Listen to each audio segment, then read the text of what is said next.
Hello dear student, how are you all? I hope you all are fine. So student, which is chapter number 18 and your chapter name is जलवायु में विविधता. आपकी SST class का आज एक new chapter start करते हैं. So student, let's start this chapter. मौसम और जलवायु. सबसे पहले हम मौसम और जलवायु के बारे में पढ़ेंगे. ओके, तो आप देखेंगे बच्चों, विश्व के विभिन्न भागों में लोगों के रहन सहन के ढंग अलग अलग हैं. इस विविधता का मुख्य कारण है जलवायु. बच्चों, जलवायु के अकॉर्डिंग ही लोगों का जो रहन सहन होता है बहुत डिफरेंट तरीके से होता है. ओके, हमारे लिए सबसे पहले यह जानना ज़रूरी है कि जलवायु क्या है. आप जानते हैं कि मौसम दिन प्रतिदिन बदलता रहता है. आप भी जानते हैं बच्चों कि मौसम है दिन प्रतिदिन बदलता रहता है और मौसम बदलने की वजह से ही हम जलवायु को महसूस कर पाते हैं. ओके, किसी विशेष समय पर किसी स्थान के वातावरण की दशा को मौसम कहते हैं.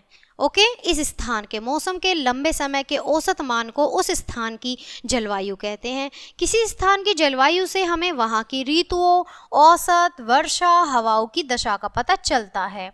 जलवायु से ही हम पता कर सकते हैं कि वहाँ का मौसम कैसा है और वहाँ की जलवायु कैसी है. ओके, आप यहाँ पर ऋतु परिवर्तन का चित्र देख रहे हैं. ये गोलार्ध का चित्र है, आप देख पा रहे हैं. ये यहाँ से इस तरह सबसे पहले हम देखेंगे 21 मार्च को जो हमारा मौसम होता है गोलार्ध का, उत्तरी गोलार्ध मानी हुई उत्तरी ध्रुव में बसंत ऋतु आ जाती है. आप देख सकते हैं मार्च में बसंत ऋतु होती है. ओके, फिर यहाँ पर जब हमारा गोलार्ध चेंज होता है तो यहाँ पर उत्तरी गोलार्ध 21 जून को हमारा बहुत ज़्यादा क्या हो जाता है, भयंकर गर्मी पड़ती है, ग्रीष्म ऋतु आ जाती है. ओके बच्चों, जो उत्तरी ध्रुव है जिसमें कर्क व्रत होता है, विषुवत व्रत होता है. ठीक है, विषुवत व्रत होता है. ओके, इसमें होता है दक्षिण ध्रुव और मकर व्रत. ओके, यहाँ पर दक्षिणी गोलार्ध में शीत ऋतु होती है.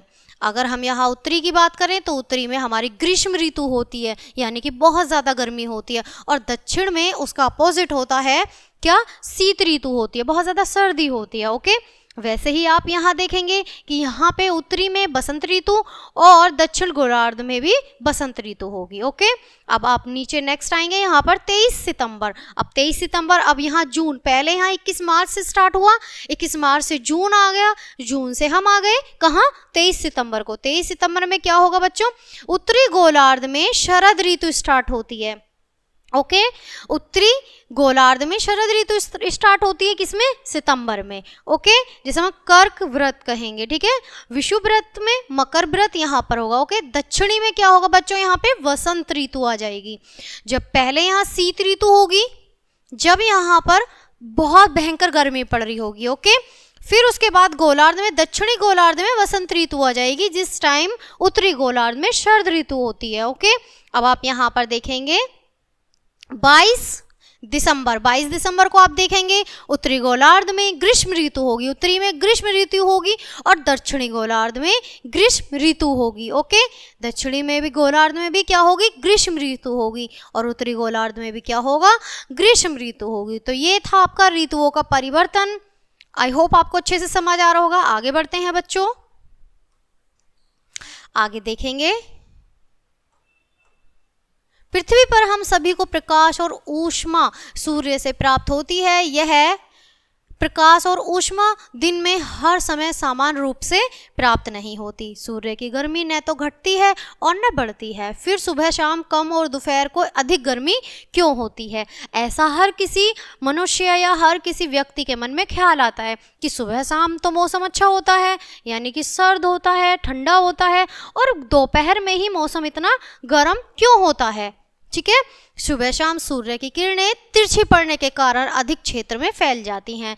सुबह शाम में बच्चों क्या होता है कि सूर्य की जो किरणें हैं क्या होता है, वो हर जगह फैल जाती हैं और तिरछी हो जाती हैं, जिसकी वजह से वो हमें धूप कम लगती है। ओके, इस समय सूर्य की किरणों को अधिक क्षेत्र गर्म करना पड़ता है, जिससे वह भाग कम गर्म हो जाता है। इस कारण सुबह शाम को कम गर्मी लगती है। क्लियर है बच्चों? आगे देखते हैं। दोपहर को सूर्य की किरणें सीधी पड़ने के कारण पृथ्वी के कम भाग पर पड़ती हैं, अतः उन्हें कम भाग को गर्म करना पड़ता है। यही कारण है कि दोपहर को अधिक गर्मी होती है। दोपहर में क्या होता है? अधिक गर्मी, क्योंकि सूर्य की किरणें बिल्कुल सीधी पड़ती हैं पृथ्वी पर। इस उदाहरण से स्पष्ट है कि पृथ्वी के विभिन्न भागों में एक समान गर्मी या सर्दी क्यों नहीं होती। आप समझ पा रहे हैं बच्चों कि इस स्पष्ट है पृथ्वी के विभिन्न भागों में, यानी बहुत सारे भागों में क्या है कि समान गर्मी या सर्दी क्यों नहीं, एक समान गर्मी और सर्दी क्यों नहीं होती है। यदि याद रखिए, तापमान जलवायु का महत्वपूर्ण कारक है। तापमान जो है वो जलवायु का क्या है बच्चों? महत्वपूर्ण कारक है। अतः किसी स्थान की जलवायु को प्रभावित करने वाले कारक इस प्रकार है बच्चों।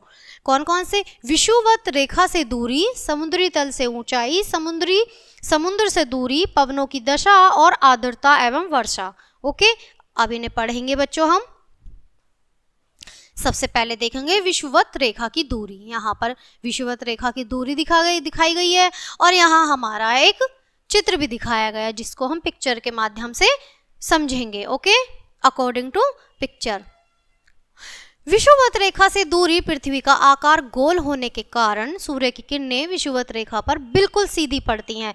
अतः विषुवत रेखा और उनके आसपास के स्थल सूर्य से अधिक ऊष्मा ग्रहण करते हैं, इसलिए विषुवत रेखा के आसपास के क्षेत्रों में काफ़ी गर्मी पड़ती है। लेकिन जैसे जैसे हम विषुवत रेखा से ध्रुवों की ओर चलते हैं, सूर्य की किरणें तिरछी होती जाती हैं। जैसे जैसे बच्चों हम क्या होंगे, विषुवत रेखा की ध्रुवों की ओर चलेंगे, वैसे वैसे सूर्य की किरणें तिरछी होती चली जाएंगी। ओके, जिस कारण सूर्य से प्राप्त ऊष्मा पृथ्वी के एक बड़े भूभाग पर फैल जाती हैं। यही कारण है कि ध्रुवों के पास का भाग ठंडा रहता है। जो ध्रुवों के पास का भाग होता है वो ठंडा रहता है, क्योंकि वहाँ पर जो किरणें हैं वहाँ पर फैल जाती हैं, नहीं पहुँच पाती।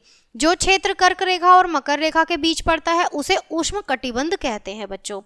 ध्रुवों के आसपास सबसे अधिक ठंड होती है। आप जानते हैं ध्रुवों के आसपास सबसे अधिक ठंडा होता है माहौल, वहाँ का मौसम, जलवायु। इन भागों को शीत कटिबंध कहते हैं। शीत कटिबंध उत्तरी ध्रुव और आर्कटिक वृत्त के बीच पड़ता है। दूसरा शीत कटिबंध आर्कटिका वृत्त और दक्षिणी ध्रुव के बीच में पड़ता है बच्चों।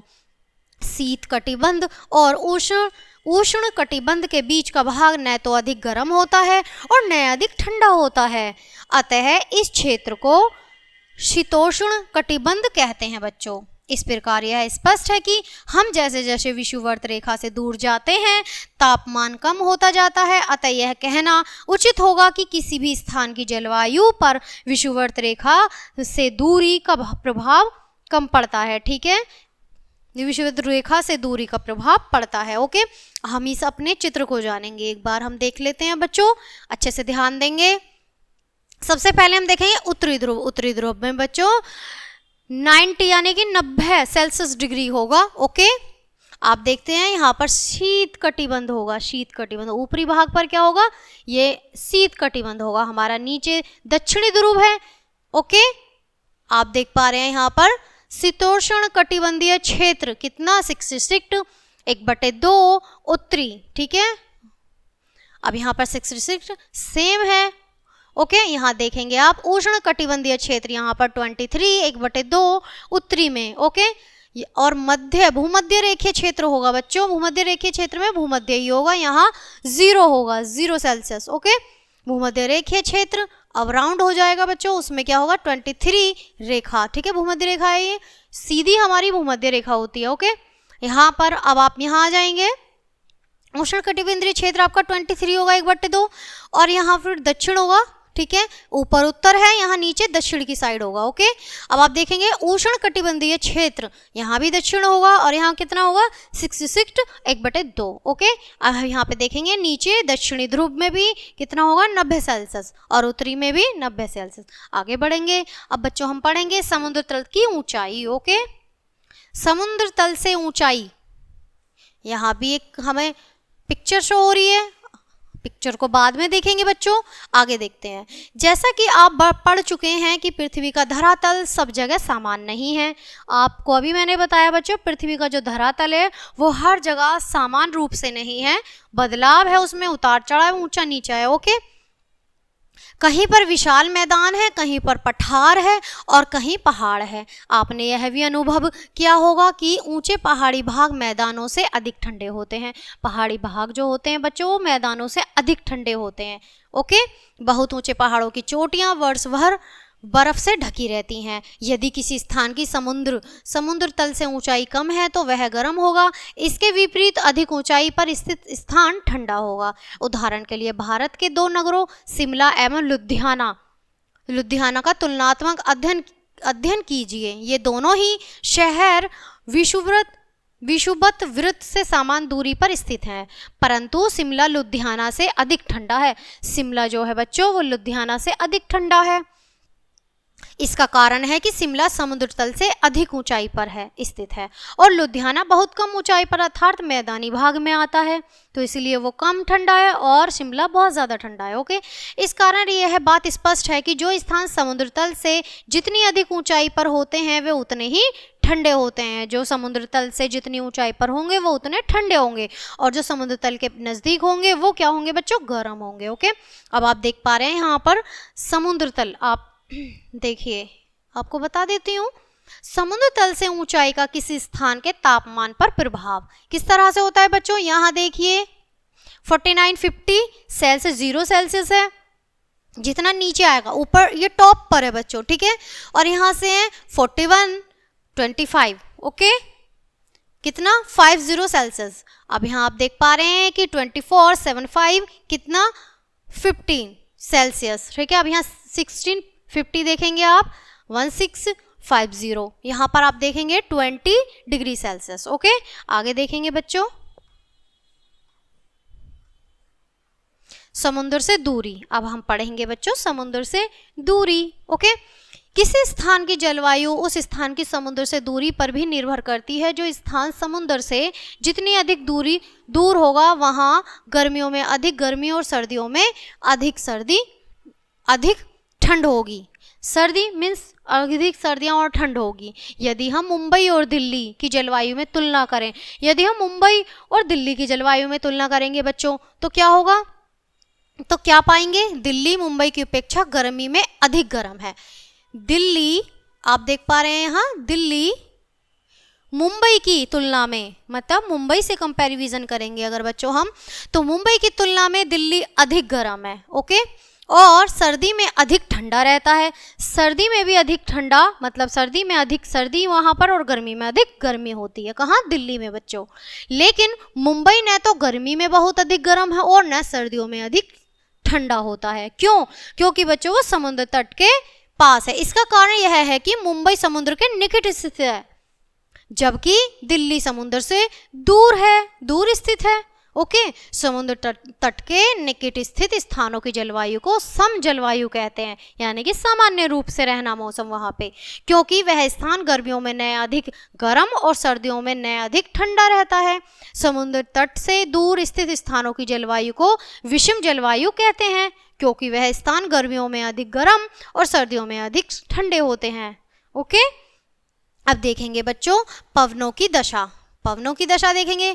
पवन की दशा भी किसी स्थान की जलवायु को प्रभावित करती है। समुद्र से स्थल की ओर बहने वाली पवनें नमी से भरपूर होती हैं, जो समुद्र के किनारे से, मतलब जो समुद्र से बहती हैं और वर्षा करती हैं, लेकिन स्थल से समुद्र की ओर बहने वाली पवनें शुष्क होती हैं और वर्षा नहीं करती हैं।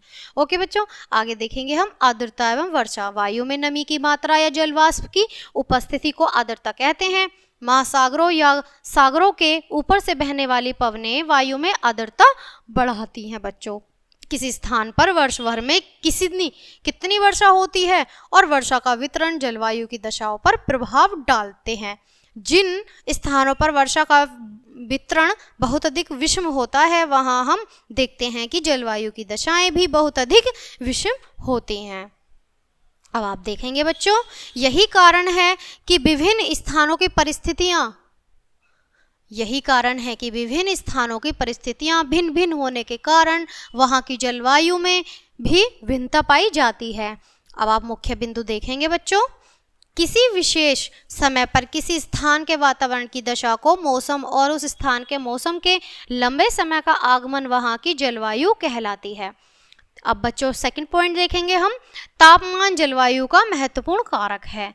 विषुवत रेखा से दूर जाने पर तापमान कम होता जाता है तथा पास के क्षेत्रों में तापमान अधिक रहता है। क्लियर है बच्चों? नेक्स्ट देखते हैं। जो स्थान समुद्र तल से जितनी अधिक ऊंचाई पर होते हैं वे उतने ही ठंडे होते हैं और समुद्र तल से कम ऊंचाई पर स्थित स्थान अधिक गर्म होते हैं बच्चों। क्लियर है? आगे देखेंगे। किसी स्थान की जलवायु उस स्थान की समुद्र से दूरी पर भी निर्भर करती है बच्चों। पवनों की दशा भी किसी स्थान की जलवायु को प्रभावित करती है। सो बच्चों, ये था आपका जलवायु का चैप्टर। आई होप आपने एंजॉय किया होगा और अच्छे से समझ आया होगा। सो बच्चों, चैप्टर को यहीं क्लोज करते हैं। मिलते हैं आपसे नेक्स्ट चैप्टर में नेक्स्ट वीडियो के साथ। तब तक के लिए bye bye and thanks for watching.